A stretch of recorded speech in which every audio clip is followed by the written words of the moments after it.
Welcome to our Eastside campus. Thank you. Glad to be here and welcome to the neighborhood. We're excited. Thank you. So I'm here with Ward 6 Councilman Blaine Griffin, who's been a huge support for Providence House effort to expand to the east side of Cleveland. We're here at 11801 Buckeye Road in the historic Weiser building. And so this is Councilman's first tour through since we've completed renovation. So you'll see we're not quite moved in, but we've got our furniture, but the building is all completed.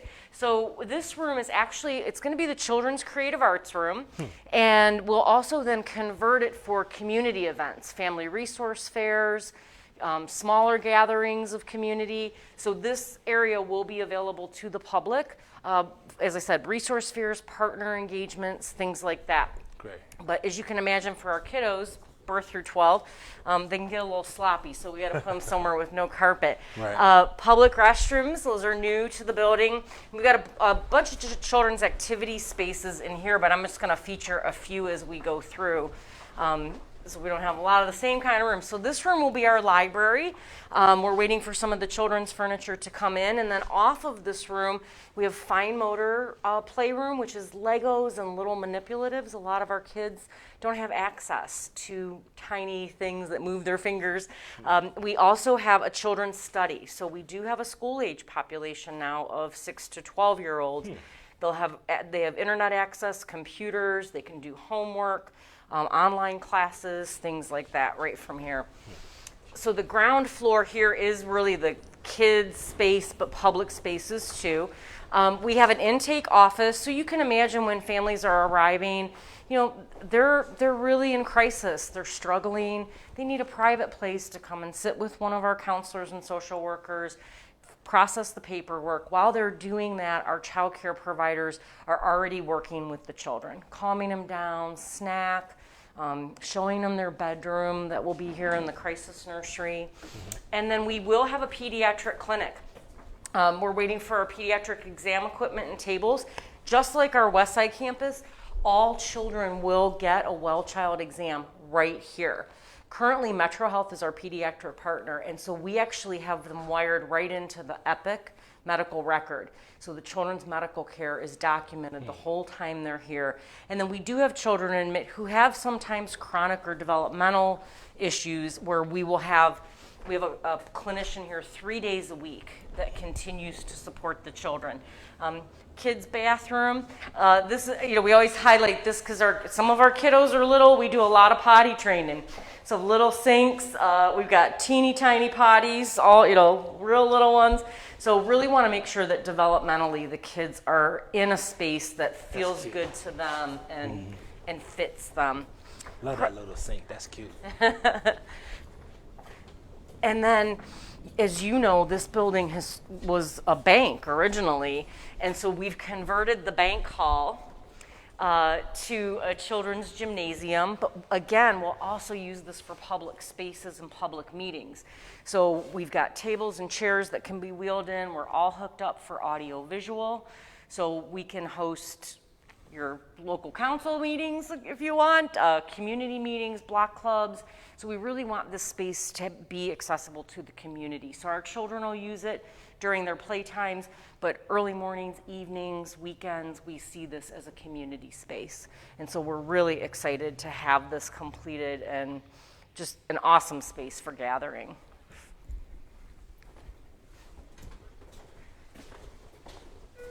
We'll talk a little bit about this when we get up to the third floor, but our crisis nursery wing, which is a 20-bed residential facility, will pop off the back here. We'll open up that wall and build that direction. We're going to use the elevator to get to the second floor. So sorry for the hum. And as you know, City of Cleveland's been so supportive. Department of Economic Development, Burton Bell Carr, Community Development Corporation, your office, the residents in the neighborhood have been fantastic. We've done a couple community giveaways here already. We did one last fall with blankets and food, and then we just did one at the end of March that was a baby shower. So it was diapers, children's items, baby toys, things like that. So this is our second floor. Each floor has a reception. We'll see a little bit more when we get up to the third floor. And this is really our family center, our family resiliency center. So our social work offices are up here. As you can see, not all of our staff are moved in yet, but they have individual space here to be meeting one-on-one with families. We also have, which is one of my favorite rooms in the building, another gorgeous conference room. This is for family meetings, family group meetings, and again, also available to the community. If someone in the community is having a meeting, they need a space, they need a good meeting space with audio visual, we're making these available to the community to sign up for.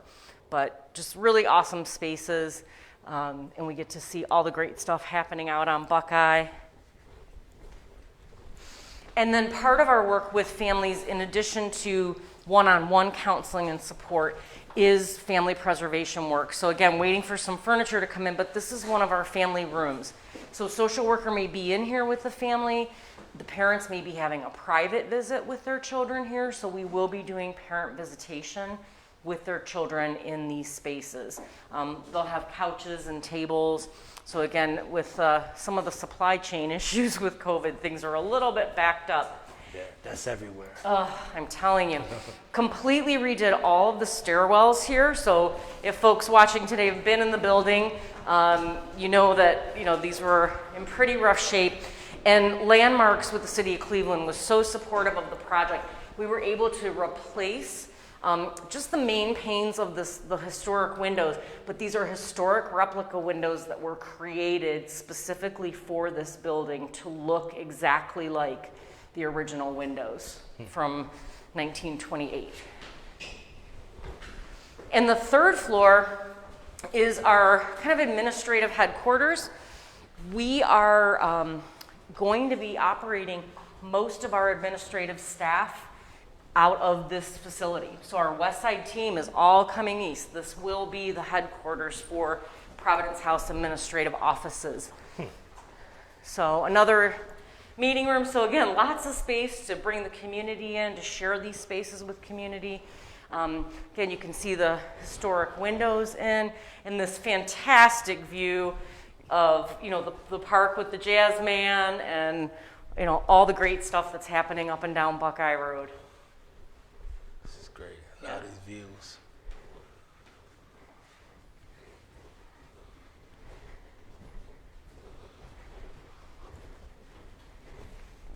And then we'll go this way. So then we have some, obviously some offices. So people are starting to get settled up and into their offices.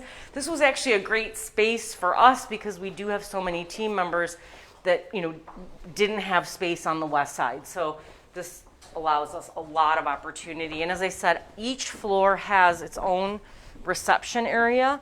Our partners at Burton Bell Carr are actually leasing space downstairs. So Miss Gwen is in their reception area. And then we've got the waiting spaces for guests. This is the plan for the crisis nursery wing. So we just walked this area, but we'll be building out. So this is 118 over here. So if we look out the window where that parking lot is, it's all gone. It will become 2 cottages, 2 houses with common kitchen, dining area, playrooms. Each child will have their bedroom. Brothers and sisters share bedrooms on our campus. So we're building a 24-bed unit, 12 and 12, with a goal to always be at 20, because sometimes you can't get the match just perfect. And then there'll be a big playground and children's garden that will be kind of tucked in on the inside. So if we look out in this area, pretty much all of this becomes building and playground. And we're working with our friends at Land Studio and Burton Bell Carr on a mural project, a community mural project that will go on the outside of this brick wall. So not only the residents, but the children on the playground can look up and see some vibrant community art, really celebrating families and children in the neighborhood. And there are some more renderings. So we wanted to walk you through quickly. I think they're going to have us sit down. You have some questions that may have come through for Councilman and I. There's some great comments, no questions. Feel free to ask questions if they come up. as we're going this. So We went fast, so. I know one question that I got before was, when we got the building, it had been vacant, and I don't remember, Councilman, it was about 3 or 4 years? It was about 4 years, yeah.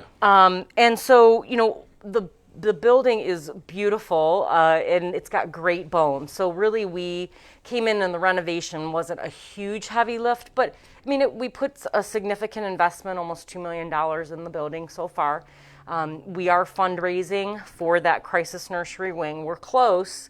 We're not totally there yet, but we are, COVID kind of slowed things down with all the funding and permits and things like that. So we really are hoping that we'll begin to do some of the site excavation and work this summer and get it going, and then possibly have the full building up and running in the spring or summer of next year. It's going to take about 10 to 12 months to build. Awesome.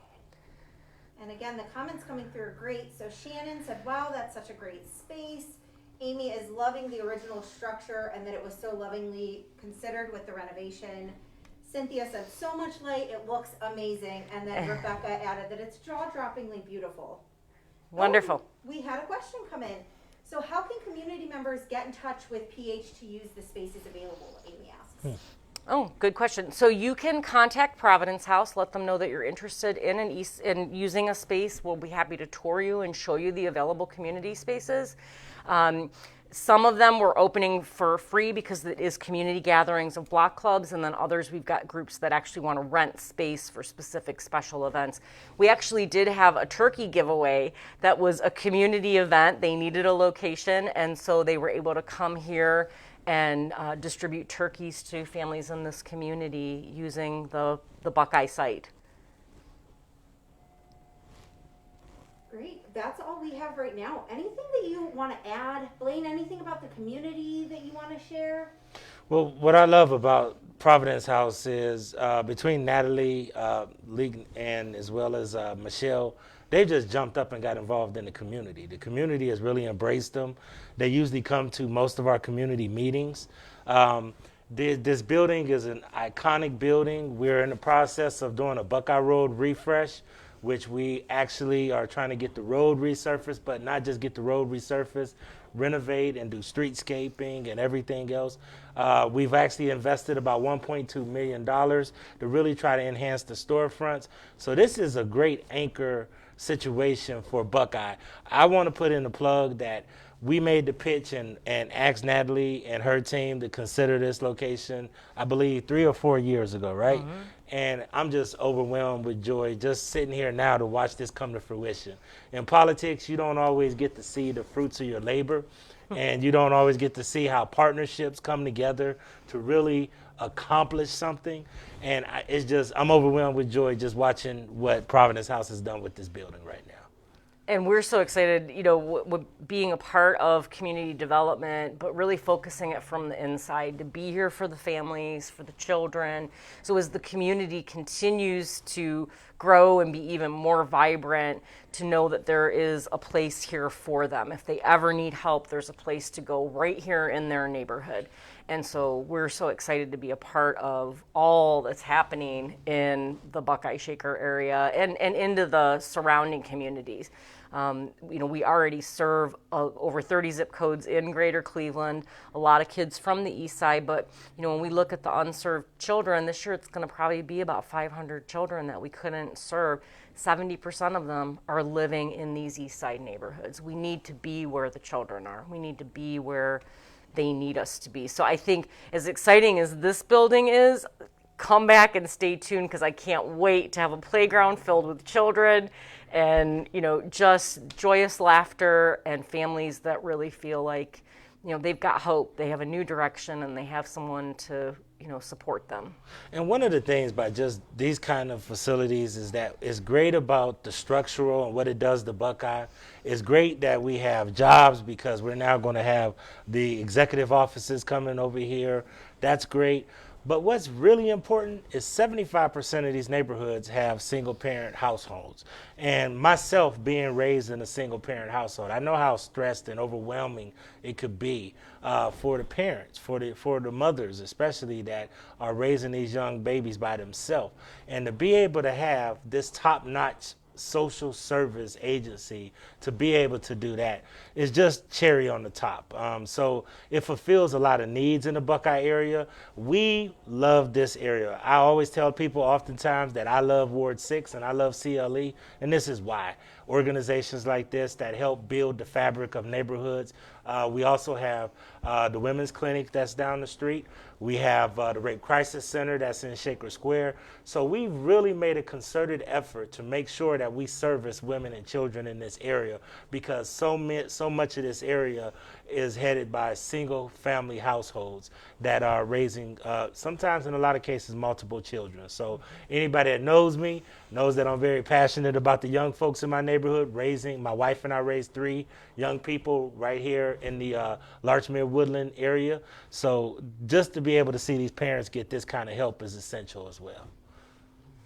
Well, thank you. We have had a couple more questions come Sure. in, so people are really feeling it today. So Joyce asked, are incoming families who need their care able to come in 24/7? They are. Typically, even though we say crisis nursery, a lot of our families pre-plan. So there's a medical crisis, an inpatient admission occurring, a pending eviction that could be occurring, but we're open 24/7. So if a family calls in an emergency need, we have someone ready to go, ready to answer the phone, and every supervisor on every shift is prepared for intake. Great. And then Susan asked, what kind of volunteer help might you need now or in the future? So you name it, we need it. So volunteers are the backbone. We have over 400 volunteers with just our west side site, so you can imagine how many more we're going to need for the east side. And we have volunteers that work directly with the staff and children, much more intensive commitment. So there's some training, background check, things like that. But we also have done in a day, groups of people, church groups, school groups, teams from workplaces can come and help with campus improvement, can come and help sort donations, pack welcome suitcases of clothing for children that are arriving. So, and then our special events. So we are, almost completely privately funded, and our services are free for all of the families that come to us. And the way we do that is through fundraising and volunteer support for those fundraisers. So we have tons of information on our website at provhouse.org on ways to volunteer. And, as Blaine mentioned, not only moving our administrative headquarters over here, this site, when the crisis nursery opens, will bring 40 new jobs to this neighborhood. And we intend to recruit and reach out in this neighborhood to provide those jobs to residents. So we're really excited for that opportunity to come to Buckeye and the surrounding neighborhoods. Another question coming through from Ronald. What date does the facility open up for both staff and then children? So with COVID, it's all sort of wait and see, right? Yeah. We thought we would already be in here. We had a move-in plan for April of 2020.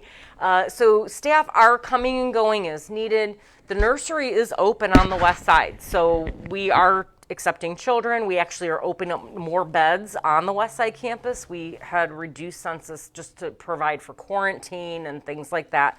As everybody's feeling safer, more and more people vaccinated, we are bringing 6 more beds online next week on the west side campus. So starting to fill that up.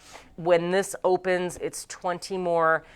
I hope we're through all the COVID stuff, so when the building's built, the kids are in. As far as staff returning, we're now kind of looking at June, July. We're watching the numbers. We're watching, as long as we're in red, administrative teams will still be relatively remote, and then we're going to play it by ear. But we're headed in the right direction. It was getting scary there for a minute. Looks like we're headed back in the right direction.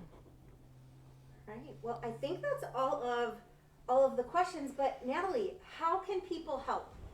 How can they support Providence House? I think the first thing people expect me to say is donate.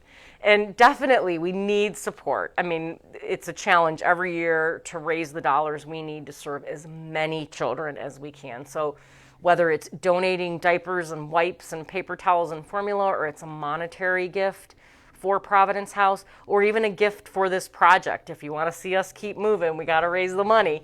But more importantly, the way you can help Providence House is help a family who might need us. Tell them we're here.